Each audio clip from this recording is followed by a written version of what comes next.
Good day, dear friends, and welcome to another edition of Today in Marvel Rivals. Yes, one day we'll have theme music and a title sequence, but for now, let's get into patch notes.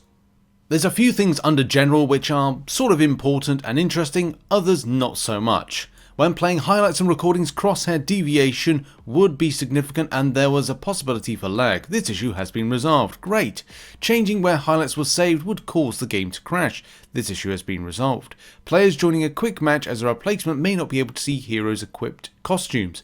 This has been resolved. There's not really much from this particular section that's particularly interesting, except one. After a crash, the game had a chance to freeze for a long period of time before closing. This issue has been resolved and now the game will close after crashing. But also fix some relatively common crash issues. This has been something that's affected me.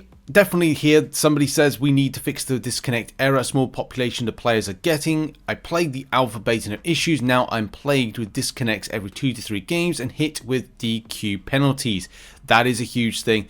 My PC can run the game relatively well, but it's experiencing this a lot. On live stream, it crashed, and that caused a problem because then, yes, I could be seen as getting a lever penalty, which is not fair based on the situation. Rivals are actively looking to get this fixed, so it's not something they're completely ignoring, and that is really good. On the map side of things, special collision on edges would cause the player's character to become stuck or clip through and enter strange areas. These issues have been largely resolved, but as they affect multiple areas, this bug may be present elsewhere. We'll work to continue fixing such issues and develop solutions throughout to prevent them. Excellent. There's also been some issues with fog. Fog would disappear from Hela and Storm's perspective when they activated their ultimates. This issue has been resolved. After Jeff the Landshark was revived while in the fog, his teammates and enemies would not be able to see the special effects of Joyful Splash. This issue has been resolved. That's good. There also seems to be some VFX issues via competitive, which is kind of unusual, it's not elsewhere, but these things happen. On the Eldritch Monument, when the target area is ascending or descending, if Adam Warlock uses ultimate, his teammates would potentially revive and be stuck beneath the terrain if they were right on the target area platform. That's scary. When the target area is ascending or descending, if Thor or Loki were revived by Hela's team-up ability, they would potentially revive and be stuck beneath the terrain. It seems like it's all the way around, isn't it? And also, if ascending or descending, if Jeff the Landshark uses his ultimate to devour characters, they would potentially become stuck beneath the terrain if they were right on the target area platform. And that's good that's been resolved. And when the target area is ascending or descending, Winter Soldier hit an enemy with his ultimate and they landed on the right of the target area, the damage may be lost. Thankfully, this has all been resolved. Speaking of advantage play, when switching between rounds in competitive, the destination was not the last stage of a map. It would cause the vehicle effect range to not display when approaching a destination, impacting determination of the effective occupation range. This issue has been resolved. That's good, but this is the crucial one. Upon reaching the third round in competitive combat or convergence, heroes had a chance to carry over their ultimate energy from the second round. This issue has been resolved and heroes no longer inherit their ultimate energy, meaning that it wouldn't be mass spammed or get an advantage early on. And now on to hero changes, but not the hero changes I think you think that you want to be hearing about. These are more kind of cosmetic. There are some elements of nerfs based on something we've covered in the last few days, but let's get into it. When Wolverine had his Deadpool and Wolverine costume equipped, no ability voice lines other than the Undying Animal ability line would play. It's been resolved. After Star-Lord's Guardians of the Galaxy Volume 3 animation played, sound effects would not be played in the results screen. When Iron Fist used his pings, not a nerf for the character, the corresponding voice lines would not be triggered. Yeah, that's been resolved. The description for ADS sensitivity in Black Widow's setting was incorrect. In certain situations, Black Widow's ultimate would not recover energy as intended. In certain extreme situations, Captain America's ultimate would not end as intended. Wow, okay, maybe that's a nerf, but nerf in a very slim time that might have appeared. And here's the crucial one. When Doctor Strange's portals triggered terrain KOs, they would mistakenly restore Doctor Strange's ultimate energy.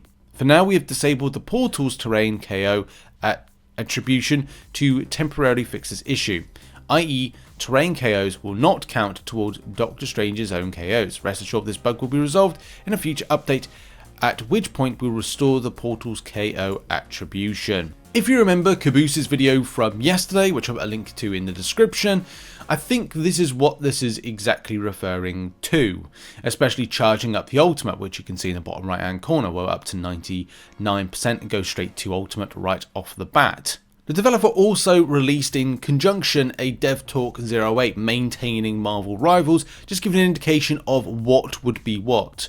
I think a lot of us, if we've played video games over the years, we understand what a hotfix is, we understand what an online patch is, and we understand what a maintenance is. And all of them have their equaling degrees of severity when it comes to keeping this game going. So I think that's absolutely fine. Interesting enough, they've conducted a total of 46 hotfixes since December 6th. Very interesting, fixing a lot of things and changing a lot of things. We'll find out more season by season on bigger updates of what's going on, and an update is not a hotfix, online patch or maintenance, it's something completely different. And something mentioned in that particular post, which is amazing news, is our community is doing well. We have 10 million players that just came to the game with so much love in 72 hours. It's not going to be perfect, no game is, and lots of improvements have to be made in certain areas, but from the best part, it's actually been really smooth, and I've been enjoying my time, and you've been enjoying your time whilst playing the game, and long may that continue. And now we're going to move into community territory. This is an amazing shout out to Cholvok, which I've put a link to in the description. Imagine if Wiccan was in game. Wiccan is a character I'd love to see in game, as well as many others. Whether or not he would be a type of duelist, I personally think that he would be a strategist. What are your thoughts on having this character in game, and what do you think about this model? This piece of artwork is amazing. Well done to Cholvik, and go and check out the person's ats in the link in the description. Now, what if I told you Wolverine can fly? We know that. We've seen the GIF. I will put it on screen at some point. What if Wolverine was able to fly into the air to take down Scarlet Witch doing an ultimate like this? Yes, that was absolutely incredible.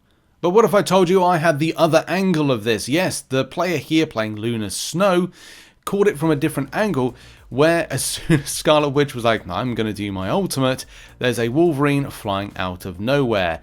Wait for it, wait for it, wait for it, and looking up, and boom, that was amazing. It's great to see the other angle of things, and of course you can check out the link in the description, but I absolutely love this. Just very Wolverine style. And he didn't have to be tossed by Hulk in that particular situation, which again is even better. And now we move from one Wolverine to another. Jeff, out of nowhere, throwing out Wolverine and finding out very quickly, yeah, it sometimes doesn't always work. This is why this is a big disconnect about how to play Jeff's ultimate. I personally think that you need to get everyone out of the game. So maybe sacrificing yourself could be the way to go, because Wolverine can come back at you at a given notice after being spat out, which he did right there, and absolutely destroyed Jeff the Landshark. Cue this clip for reference. If you've seen it in the film, he'll do it again multiple times. So the way we think about Jeff's ultimate isn't exactly what we think it is.